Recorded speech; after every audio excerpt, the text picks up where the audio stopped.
अगर आप ये कहानी रात को सुन रहे हैं तो एक बार अपने कमरे के दरवाजे की ओर जरूर देख लेना। बस एक बार देख लेना, क्योंकि जो कहानी मैं सुनाने जा रहा हूं वह मेरे साथ हकीकत में हुई है। ये कहानी स्टार्ट होती है रात के 2 बजे, जब कमरा बिल्कुल शांत होता है और फिर भी ऐसा लगता है जैसे कोई वहां मौजूद हो। मैंने पहली बार किसी को देखा नहीं था, मैंने उसे महसूस किया था। मेरे बिस्तर के पास, बहुत पास, इतना पास कि अगर मैं थोड़ा सा भी हिल जाता तो शायद उसे छू लेता, लेकिन मैं हिल नहीं सकता था। मेरी आंखें खुली हुई थीं, लेकिन मेरा शरीर जैसे किसी ने बांध दिया हो। और तभी मुझे समझ आया, कुछ चीजें अंधेरे में दिखाई नहीं देती, वे महसूस होती हैं।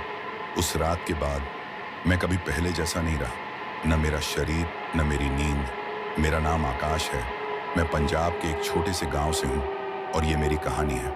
मुझे याद नहीं किस दिन से, लेकिन मुझे इतना जरूर याद है कि मैंने रात को सोना छोड़ दिया था। मैं सिर्फ इंतजार करता था, क्योंकि मेरे कमरे में रात होती ही नहीं थी। वहां सिर्फ 2 बजे होते थे हर रोज। चाहे मैं 11 बजे सो जाऊं या 1 बजे, मेरी आंख हर रात एक ही समय खुलती थी। 2 बजे AM, न कोई अलार्म न कोई सपना, बस एक अजीब सा एहसास, जैसे किसी ने कमरे में आकर मुझे जगा दिया हो। पहले दिन मैंने सोचा शायद बॉडी क्लॉक होगा, दूसरे दिन इत्तेफाका, तीसरे दिन मैंने घड़ी देखना ही छोड़ दिया, क्योंकि जैसे ही मेरी आंख खुलती मुझे पहले से पता होता कि कितना समय हुआ है। और हर रात सबसे पहले जो चीज महसूस होती थी वह आवाज नहीं थी, वह थी हवा। कमरे की हवा धीरे धीरे भारी होती जाती, जैसे कोई ऑक्सीजन को आहिस्ता आहिस्ता खींच रहा हो।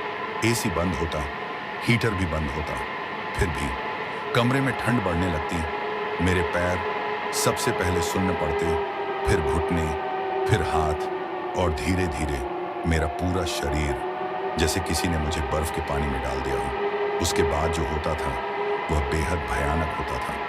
मुझे ऐसा लगता था जैसे कोई मेरा नाम लेकर मुझे बुला रहा हो, बहुत धीरे, बहुत पास से।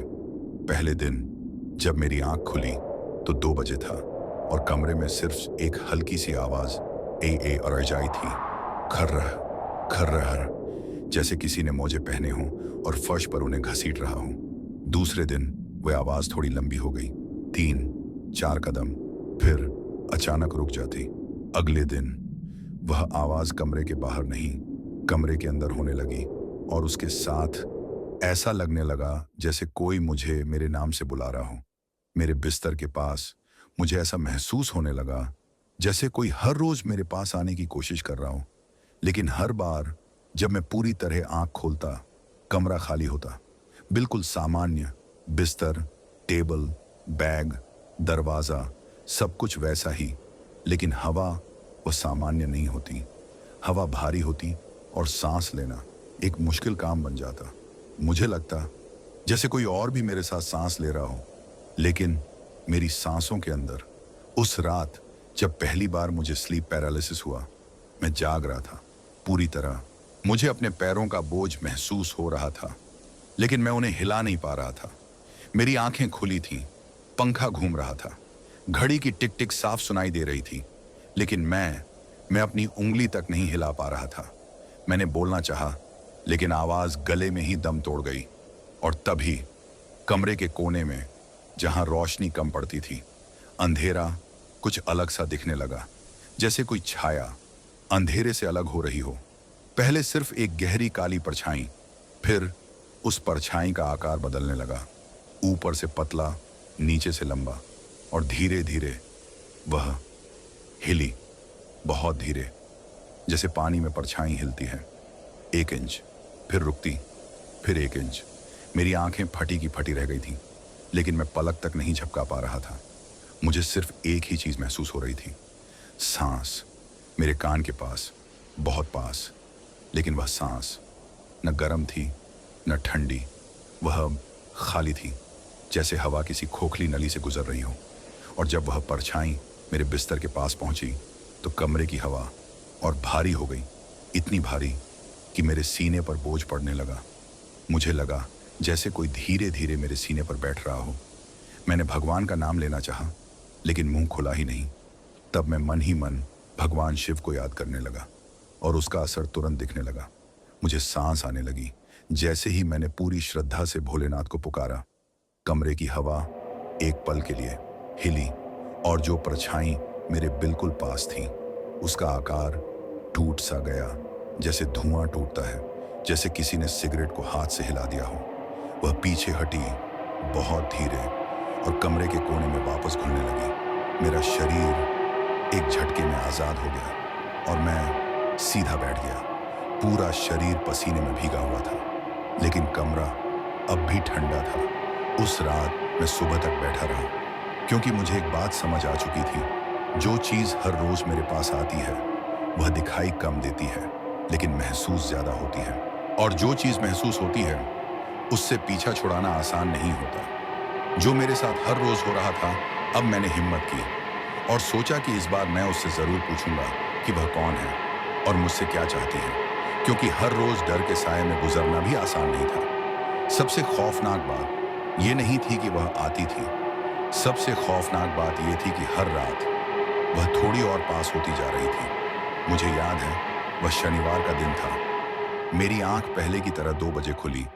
जब मेरी नजर मेरे कमरे की दीवार पर पड़ी, मेरी सांस मेरे अंदर ही रुक गई। इस बार मैंने उसकी सूरत देखी।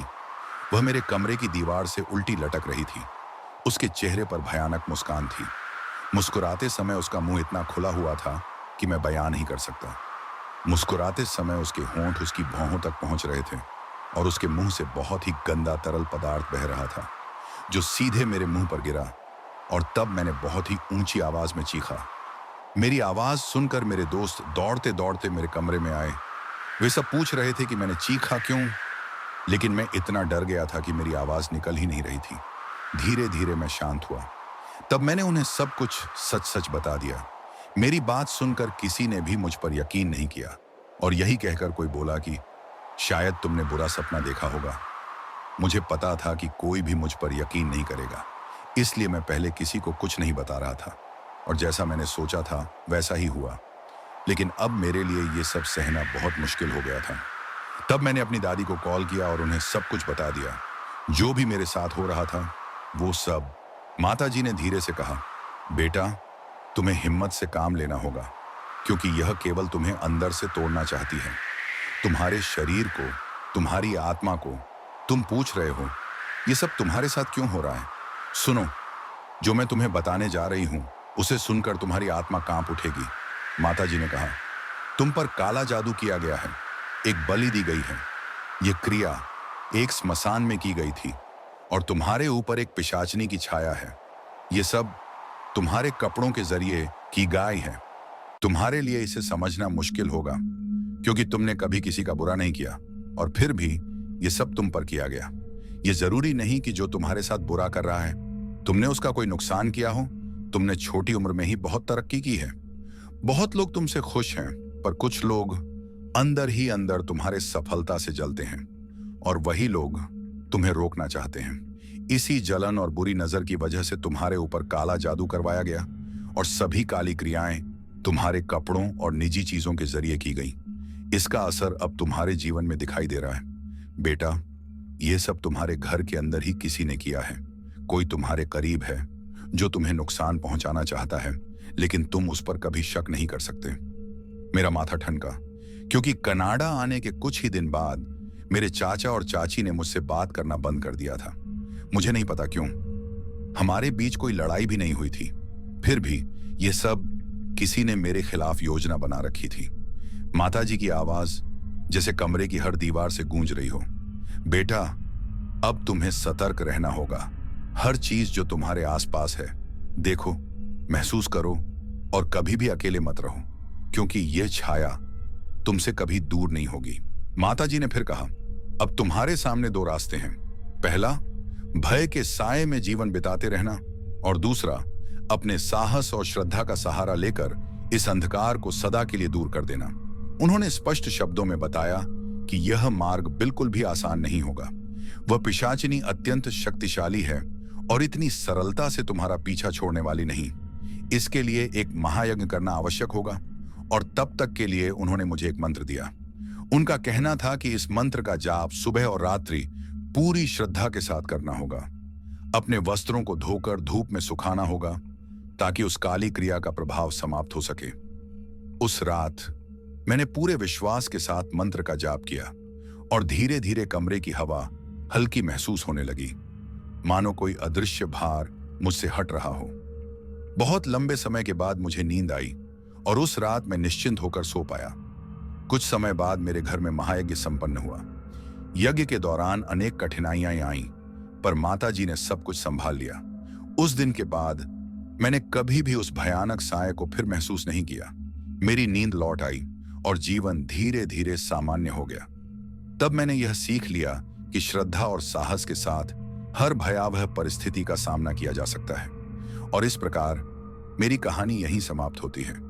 पर वह रात, वह अंधकार और वह भयानक साया मेरी स्मृतियों में सदैव जीवित रहेगा।